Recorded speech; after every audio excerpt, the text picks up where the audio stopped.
Welcome to Because You Need to Know, recorded live at the Cohen Multimedia Studio at Chautauqua Institution. I am Edwin K. Morse, President and Founder of Pioneer Knowledge Services. This series is your digital resource of valuable conversations with nonprofit and knowledge management enthusiasts from across industries and from around the globe. Today in the studio we have Joe Koskey. Joe is the Director of the Army Knowledge Management Proponent Office based out of Fort Leavenworth, Kansas.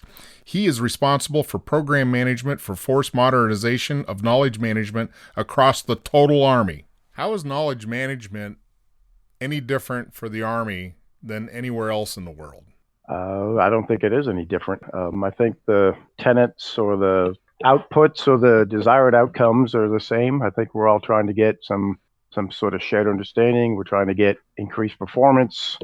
We're trying to enhance our decision making, and we're also trying to increase our agility in learning. So I think it's regardless if it's in the Army or a different service or a private sector or a nonprofit, I think it's the outcomes are the same. Mm-hmm. Now, the Army, we've developed a separate process that we run called the ADPI process, the assess, design, develop, pilot, and implement, but it's mainly tied to helping solve problems in an organization. Now, how different is that process than, say, Lean Six Sigma or anything like that? We get a lot of those questions a lot of them are either green belts or black belts, mm-hmm. and they say, well, what's the difference between this and that? And the lack of any type of process, any organization, KM and process improvement are going to look similar because you have to start from a base. Yeah. But once you get beyond and you have your processes codified, Lean Six Sigma doesn't get at the cognitive side of things, or it doesn't really focus on the cognitive side of things. So that's where KM. Same as the contextual, because I would say it's very linear, yes, right? I mean, when you're talking Lean Six Sigma, you're talking about a very specific track or a very specific thing that doesn't seem to be bleed over at all into the rest of the environment. My understanding, because I'm just an executive sponsor for Lean Six Sigma, so I'm not a green belt. Okay. So I just want to make that full disclosure. I understand the DMAIC and DMADV process. So you're right. A Lean Six Sigma project, it is very linear. You have to go through your gates. You have to have your gatekeepers agree that you've reached a certain goal. And it's very scoped. In order for a green belt to get their project through, it has to be very scoped down. So it isn't very broad, unless you get to the black belt level. And I'm not to say that the Lean Six Sigma doesn't work, because it does. It does provide efficiencies and more effectiveness, reconfigure your organizations and look at the process improvements and get rid of the waste. So you get at the lean side of things, and then you try to eliminate the defects in your process. Give me the process you guys are using in the KM world now, the domain. In the Army, we use the assess, design, develop, pilot, and implement. So we call it ADPI. I presume that's at any level. You probably entice the organization at all levels to engage improvement with that model. Yes, we do. Multi-echelon. You started at any organization that has a staff. So I guess at a company level, you could with an XO and a training sergeant and supply sergeant, they could probably work it together, but primarily designed for a battalion and above. We focus on brigade and above because that's where the staff, you have an executive officer, you have or a chief of staff that is in charge of synchronizing the staff. And so we use knowledge management as a tool for that XO or chief of staff to just help him synchronize his staff a little better, because he doesn't have a staff of his own. Leads me to another question, and I have personal experience. I would like to know your perspective. So my first guest today, we talked a lot about succession planning and being able to pass along the knowledge to the next holder of the seat, so to speak. And I know the Army does this naturally to a big degree because we're all in transition, right? As a soldier, you don't know how long you'll be in that spot, so you have to build a retention of knowledge somehow. Does the knowledge management program that you are the director of, is there a methodology in play now for any MOS or any job held in the Army to start helping build that for succession planning? I would not say it's MOS specific.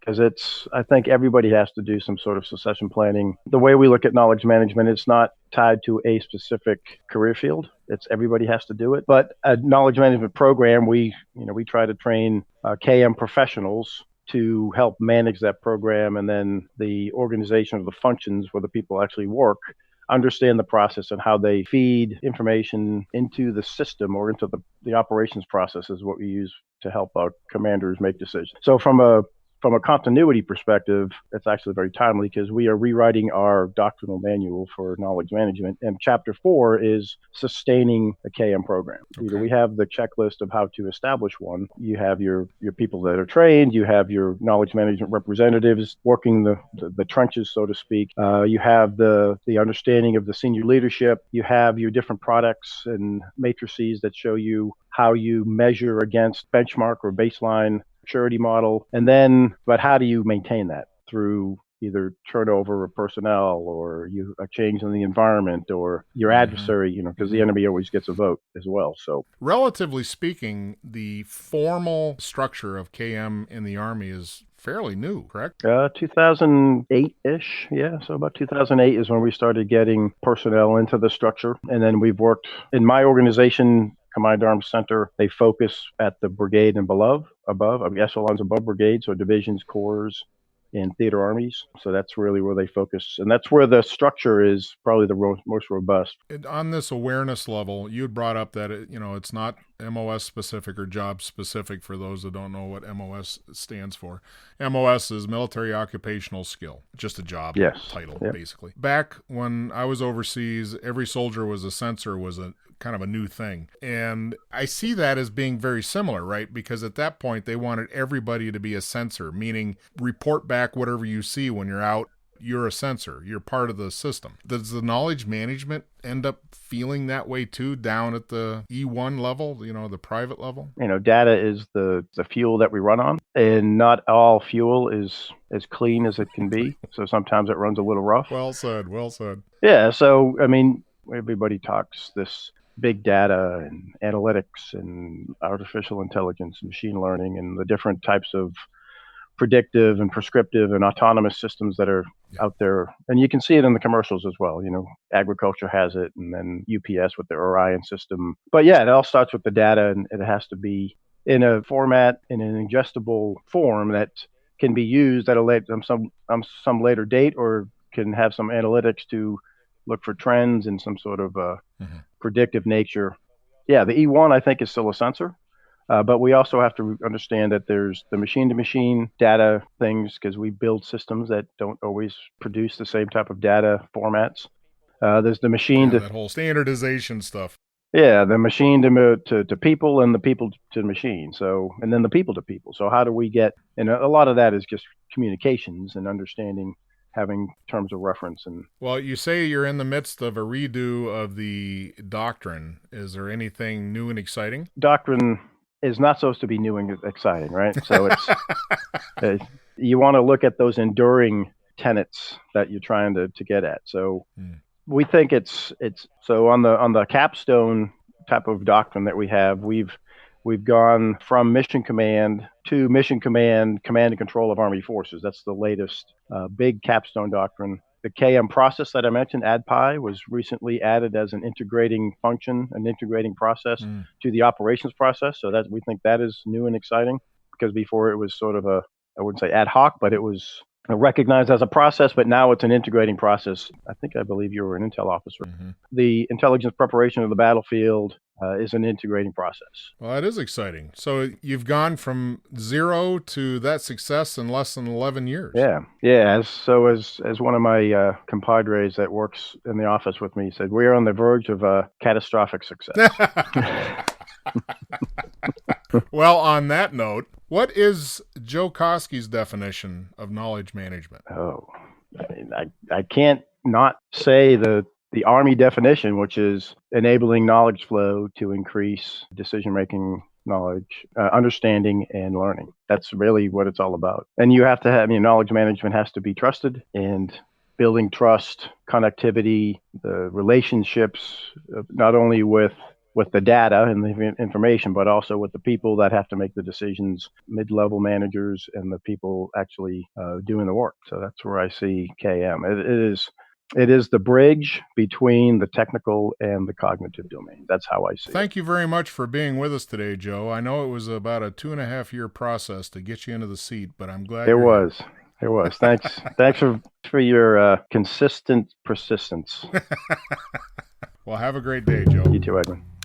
Recorded live at the Cohen Multimedia Studio at Chautauqua Institution. Because You Need to Know is designed to bring people's experience and their knowledge forward to be shared. I'm Edwin K. Morris, and I thank you for joining in to listen to another conversation brought to you as a public service of Pioneer Knowledge Services, a nonprofit tax-exempt organization with a charitable knowledge management purpose.